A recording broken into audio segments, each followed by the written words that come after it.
Ultra Llama! Alright. Ultra Llama here. And let me adjust the gain on this microphone here. I think I talked too loud into it. Alright, Ultra Llama here. Back for another episode of Ultra Llama's Twilight Struggle Game Reviews! And so this episode... So I'm willing to play, like, so for these games on Ultra Llama, I'm not like... I am pretty much the opposite of a ratings gamer. I'll play anyone. And so let me explain the ratings gamer concept. So the rating system on the play deck version of Twilight Struggle is really screwy, right? So in order to get your, like, if you only play higher rated players, your rating will go higher pretty much, even if you're only winning like 40% of the time.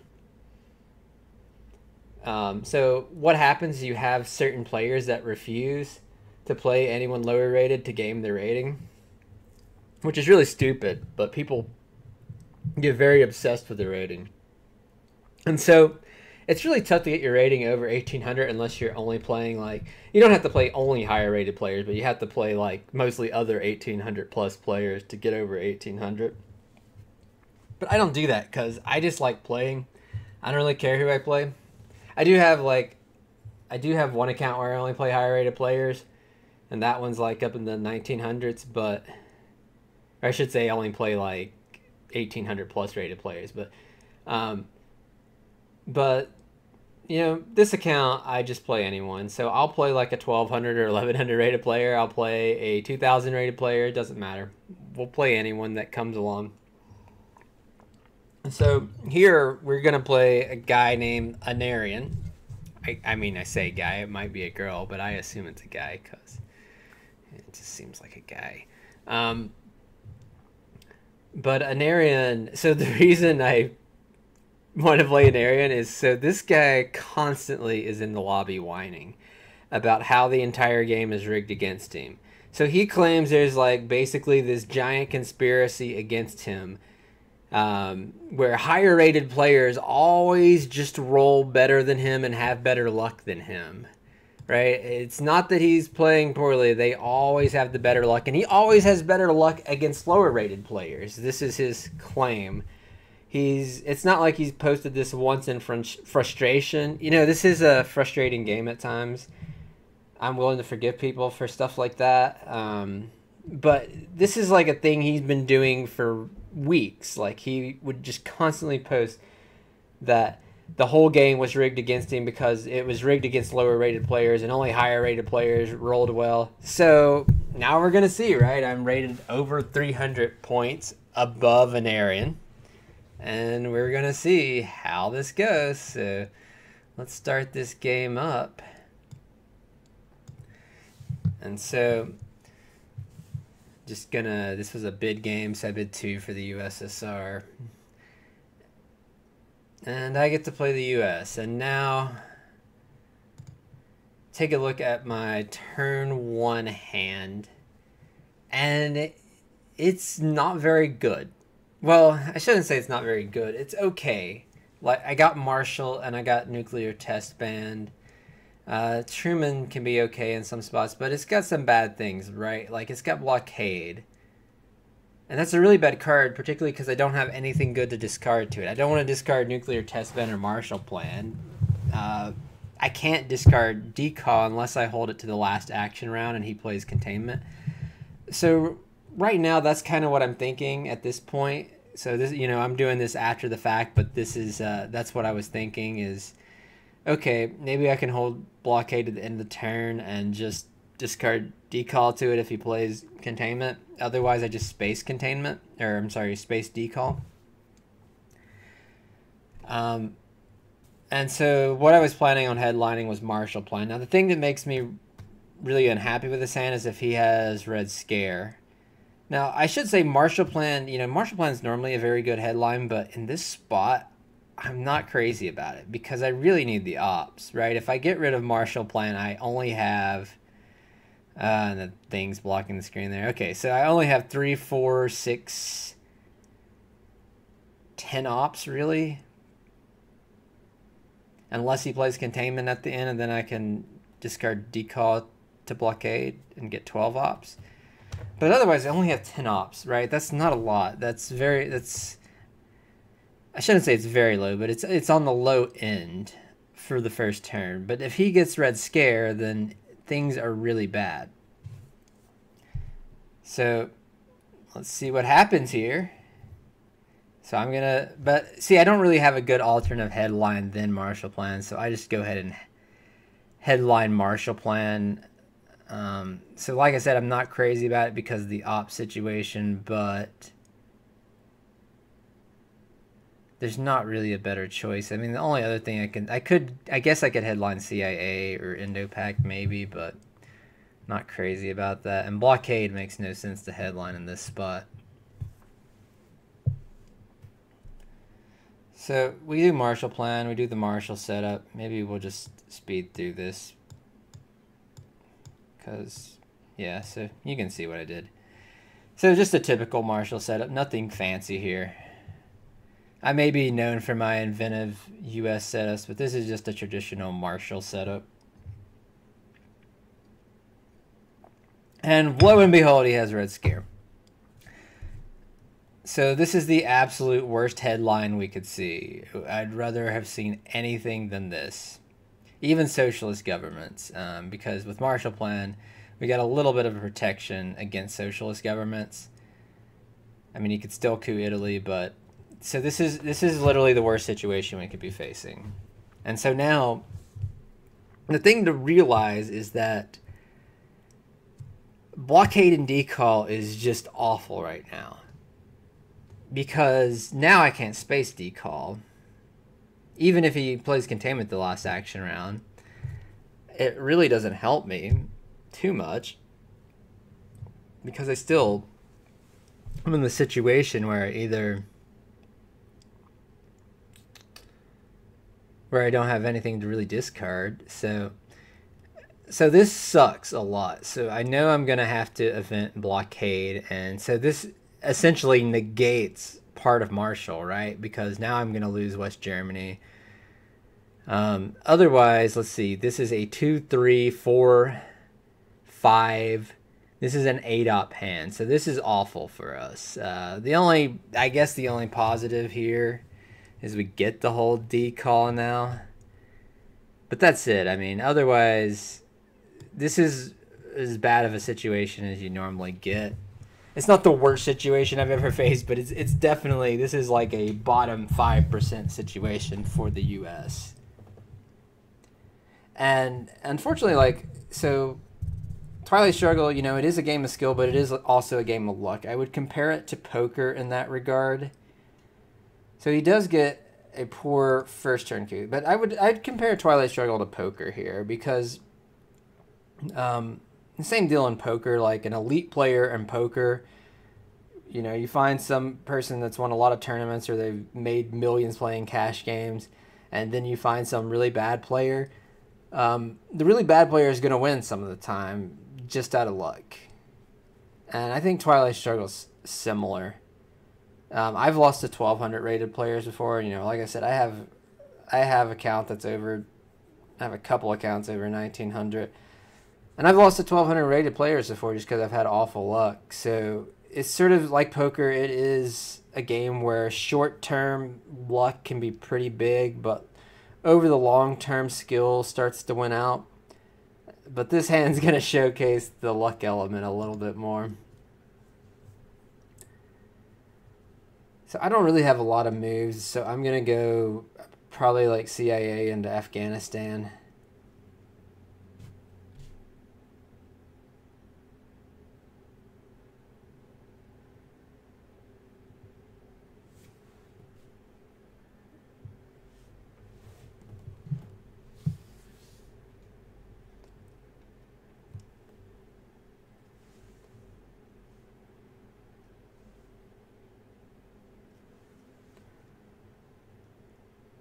And so I just want you to keep in mind that this is the guy who says the game is rigged against him. And he always has terrible luck against high-rated players, and the game discriminates against low-rated players. So there you go. So he rolls a 5. And so let's look at this situation a bit. Oops. Okay, sorry. I think I pushed the wrong pause button there. So let's look at the situation a bit. This is a really bad spot for me. There's not really much I can do about Asia right now. If he has Asia scoring, he just has it, and I can't really respond because I have too many bad cards. I don't have many ops. I mean, the only thing I could really do is like play into Pakistan, but I just feel like there are much higher priorities than that. I guess I could do that, but I guess it wouldn't have been a bad move. That's not what I ended up doing, but I think that could maybe be an okay move here. It would like bait him into cooing again, which I think is what we want, but what did I end up doing? I think I played Independent Reds into Egypt. So the downside to playing into Pakistan is we'd have to use Nuclear Test Ban, and then we have Blockade, right?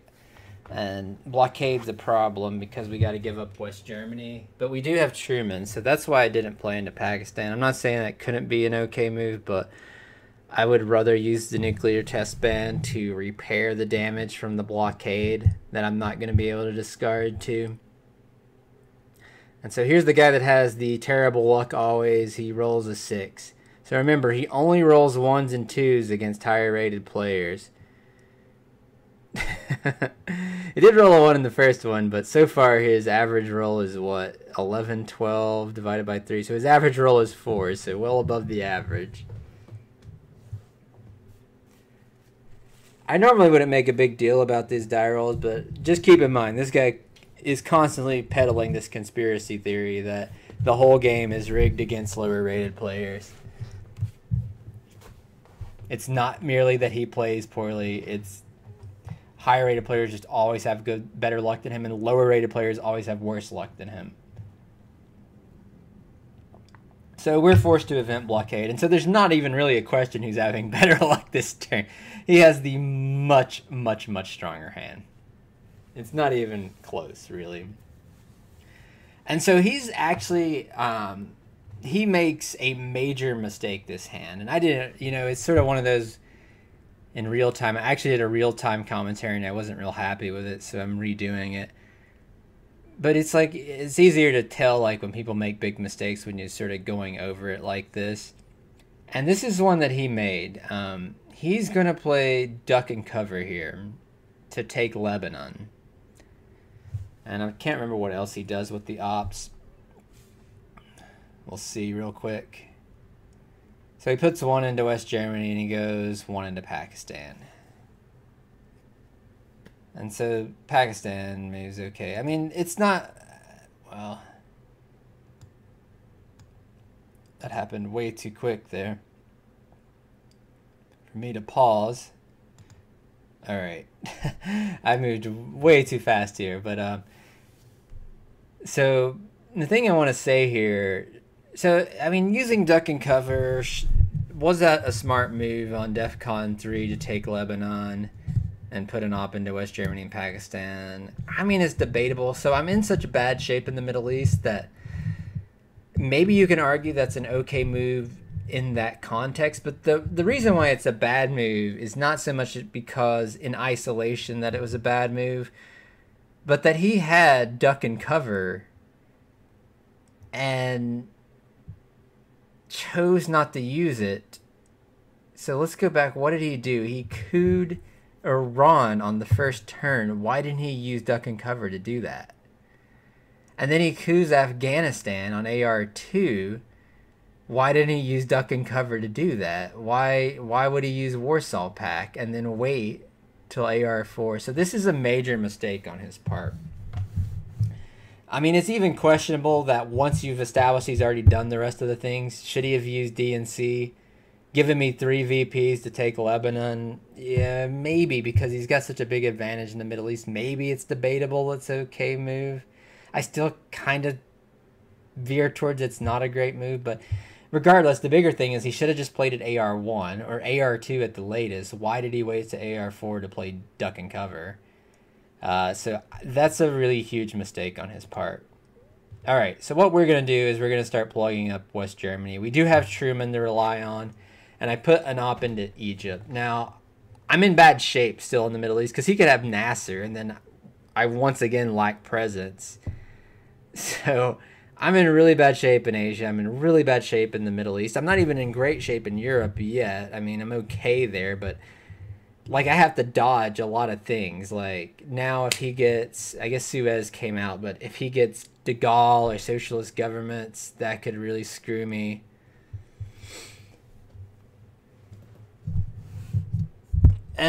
But overall, I think it's just safe to say he is way ahead right now.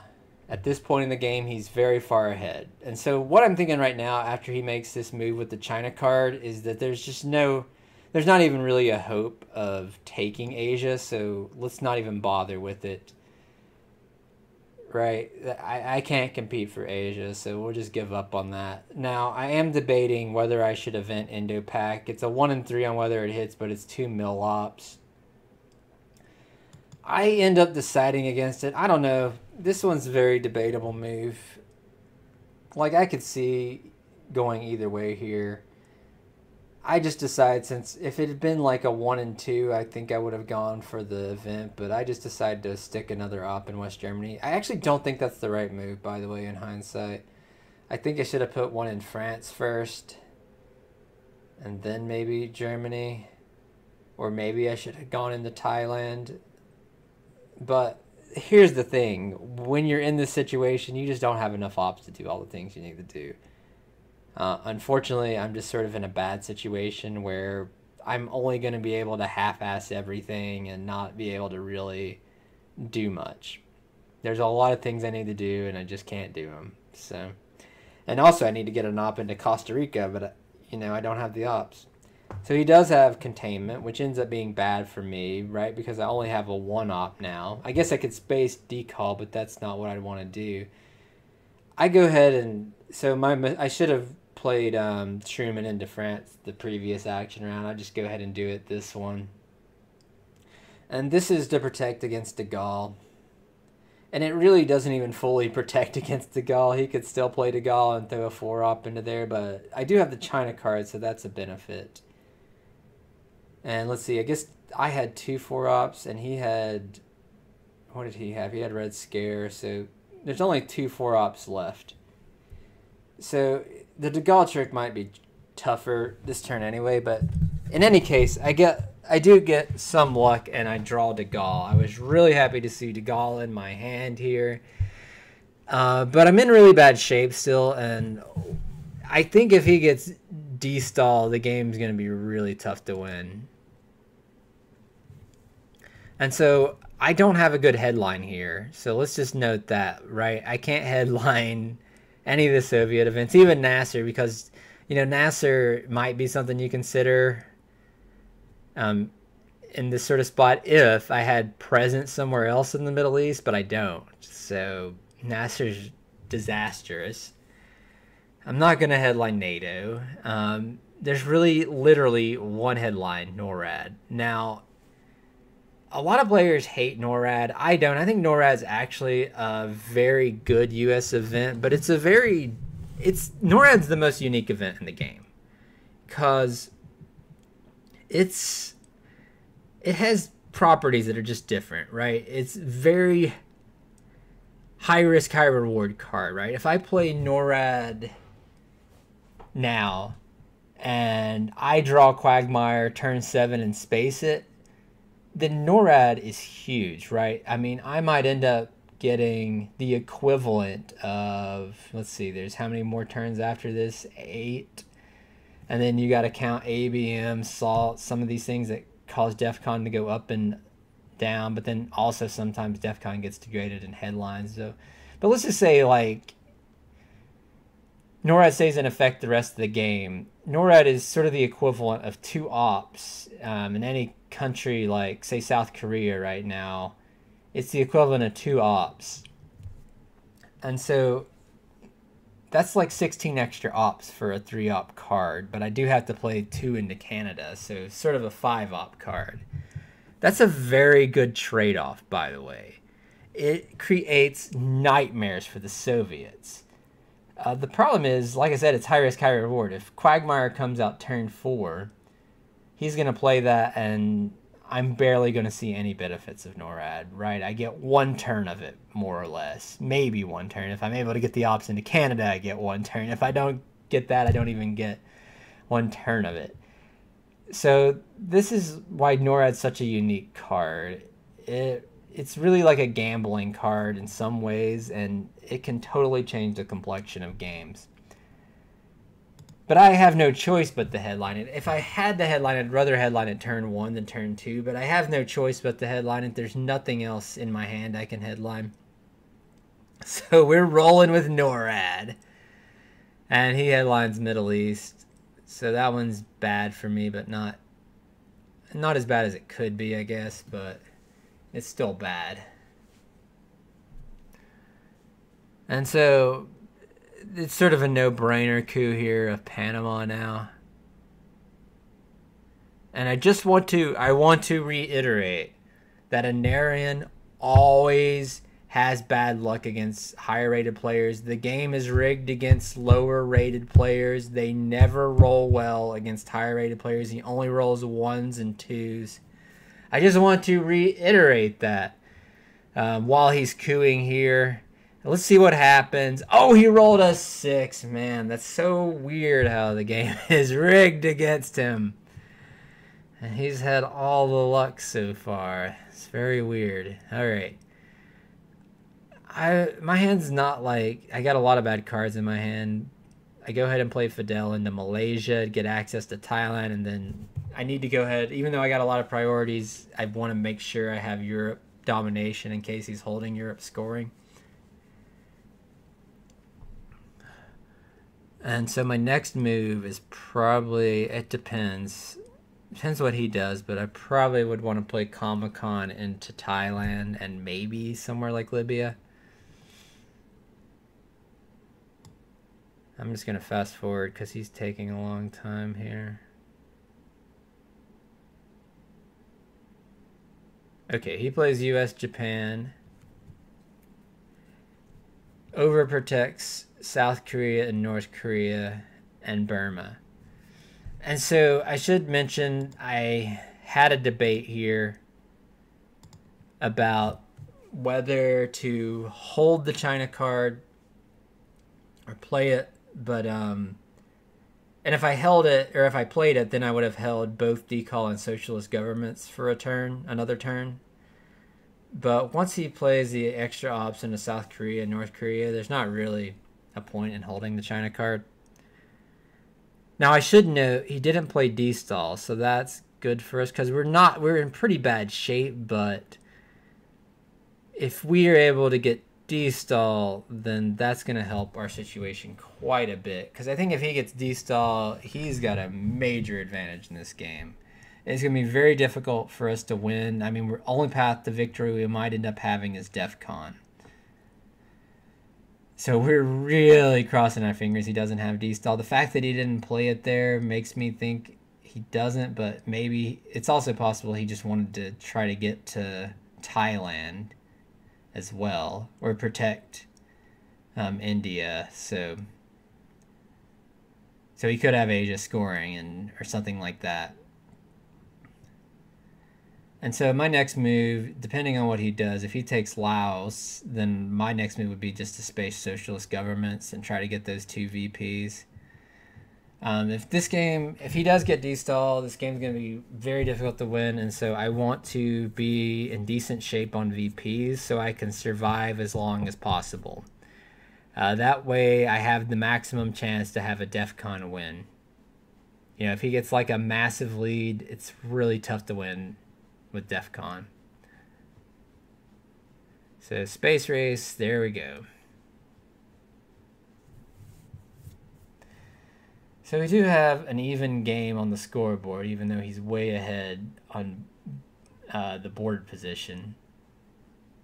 So my next move is probably just going to be to event Nasser. I really don't like that. Normally Nasser is not such a terrible event, but given my precarious situation in the Middle East, I'm not happy about it. But I've got to event it, so I'm probably just going to play another op into Libya.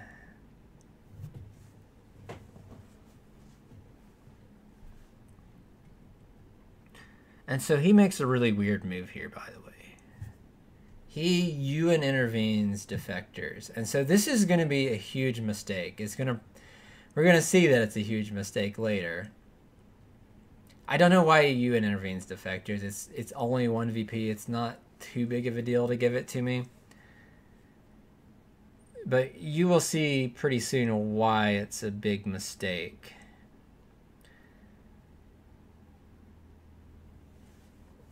So we'll wait to see what he does here. My next move, I am probably playing NATO. I probably go 1 into France, 2 into Canada, so that I can activate NORAD.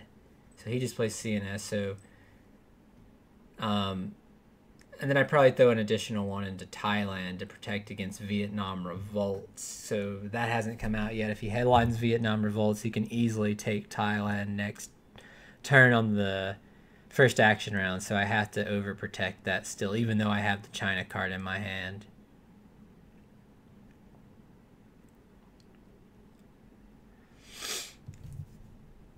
Alright, so last action round, I just event de Gaulle. I'd rather, I space socialist governments, and I'd really rather event de Gaulle than space it because I don't want it to come out and bite me later. It's just easier to deal with now. But what am I going to do with it? I don't really have a lot of ops, so I'm probably just going to plug in the damage, 2 ops into France. And then, what else would I have done here? I'm going to guess like going into Malaysia maybe? Let's see. I don't think I put 1 in Malaysia. What did I do? Maybe Jordan?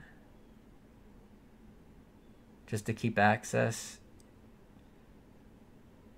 Yeah, I'd probably go into Jordan just to help maintain my access in the Middle East.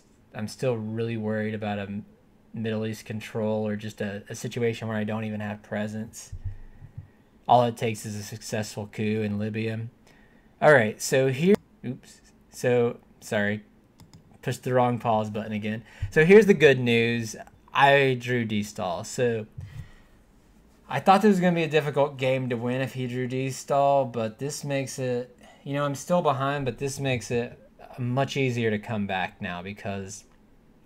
Now, it doesn't guarantee anything, right? He could still draw a Linde on turn 4 or Junta, and he's right back in the driver's seat. But it does mean that the odds start to favor me in South America a little bit because I get OAS in Panama Canal. He only gets a Linde, and then Junta's a neutral event. So the odds favor me a little bit, but they're not overwhelming. He could also get D-stall after I space it with Salt. So, but at the very least, I'm going to get the delayed D-stall, and he's not going to be able to just totally blow me over, steamroll me in South America, really early on so that it's difficult to respond. So I'm probably, once again, I don't have a great headline. I debated Indo-Pac here, but my thought was it only has a 1 in 6 chance of hitting. I ended up going with Special Relationship. In hindsight, I probably should have used Indo-Pac, but I think Special Relationship's fine. If this had been like a 1 in 3, Indo-Pac would have been a no-brainer, though. I think with the 1 in 6, I don't know. But the thing is, you probably still need the 2 mil ops anyway, so maybe Indo-Pac's the right move, even though you don't think it's going to hit. But he does headline Asia scoring, so maybe the 1 in 6 would have a difference. But we just overprotect France. France is pretty safe now.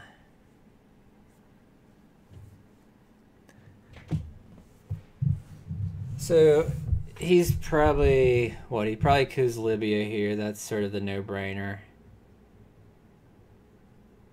We're really hoping he doesn't roll like a 5 or a 6. And this time he rolls a 3. So a middling roll. That ends up being okay for us.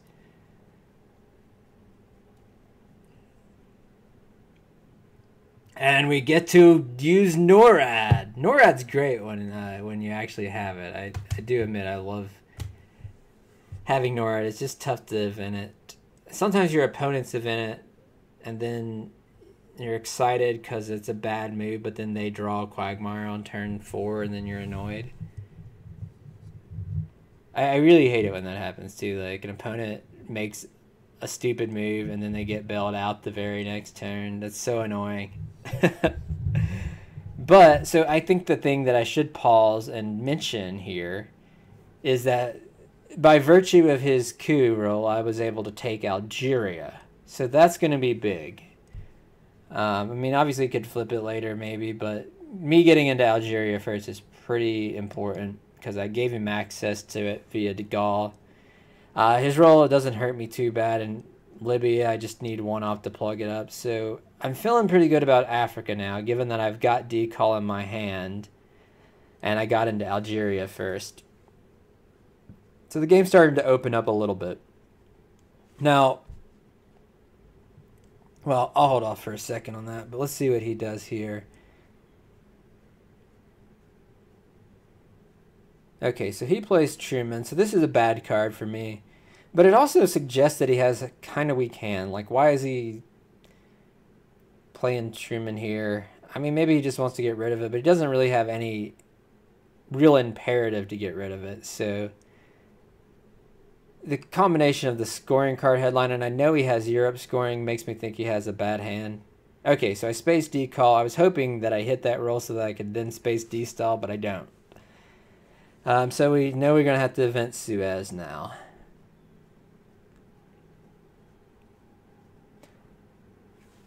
I am Ultra Llama! And he spaces defectors again. He really hates defectors. I'm not saying you should never space defectors as the Soviets, but this guy really has a hatred of that card. That one VP really bothers him a lot. He's like ultra sancting it up here. Alright, so I event Suez because I got Arab-Israeli war, and if he's going to take the op away from Israel, I'd rather him do it now. But he goes all Europe.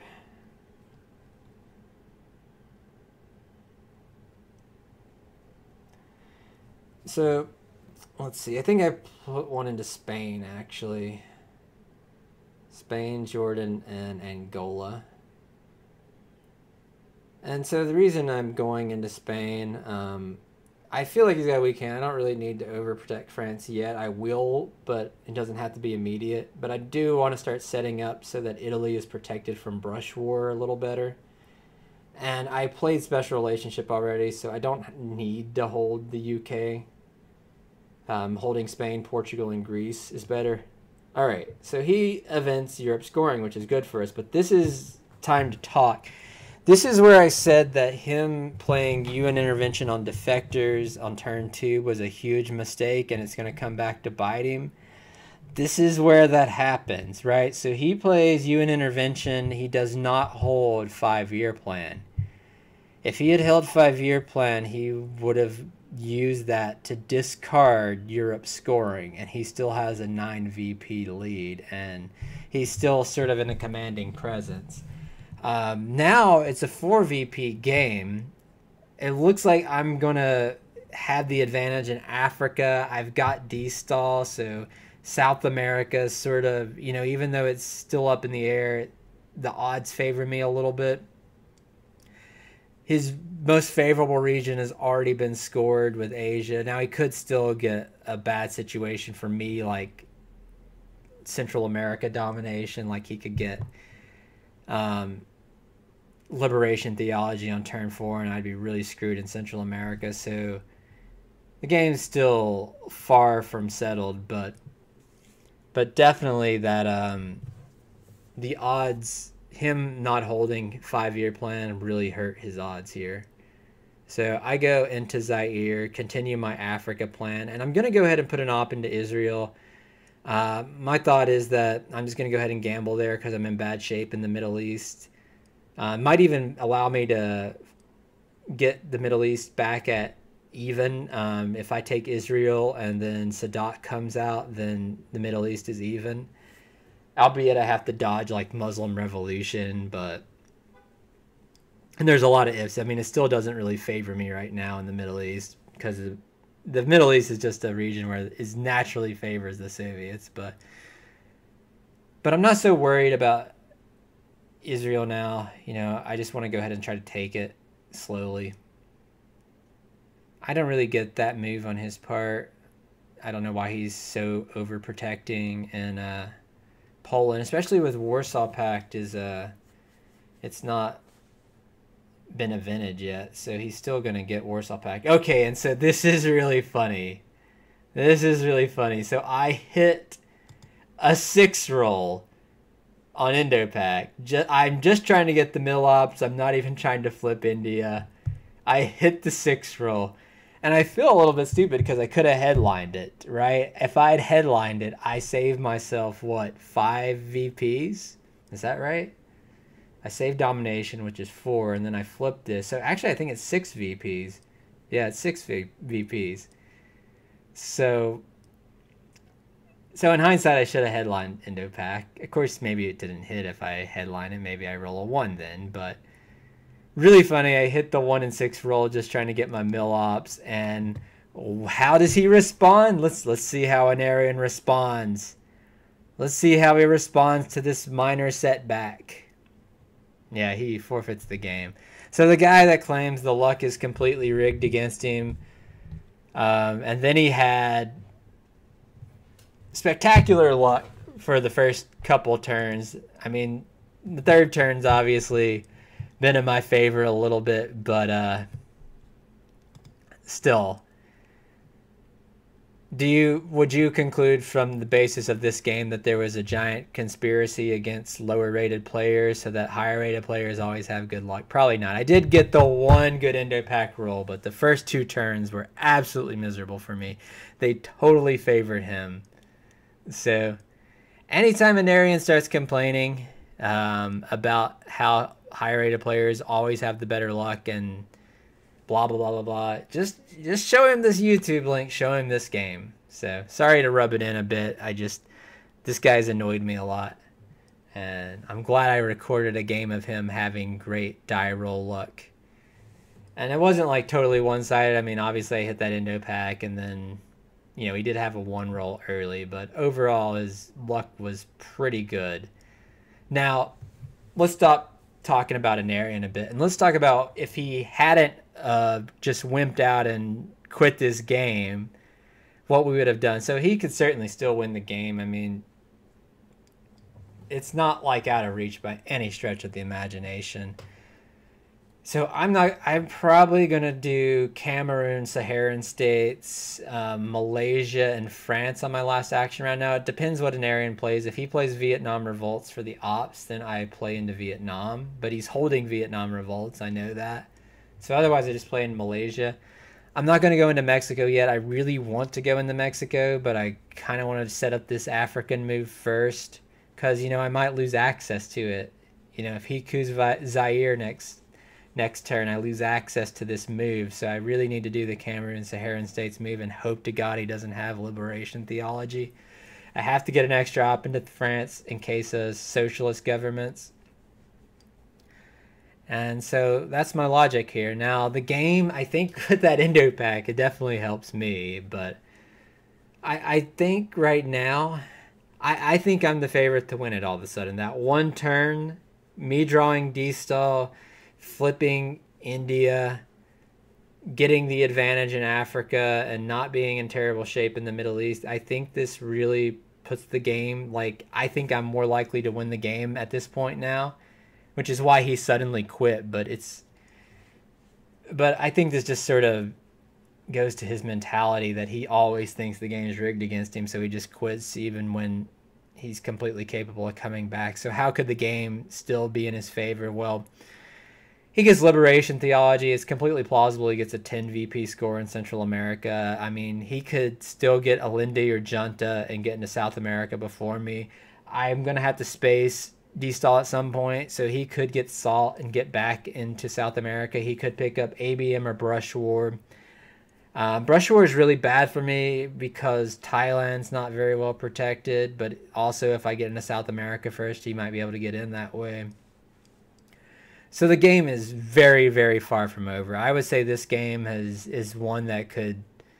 This would be a very good game to go for the long run. It's not like overwhelmingly.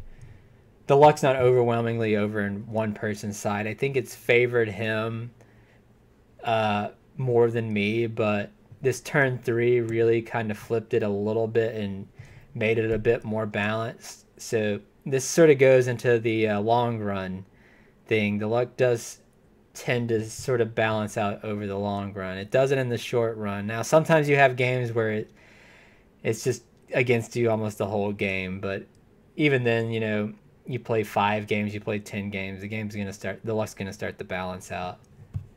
So there might be the game might not be totally balanced, but it's not rigged for one side. So I will stop lecturing and stop boring you now. But anyway, that's it for now. Thanks for watching. I am Ultra Llama. Tune in next time for some more game reviews.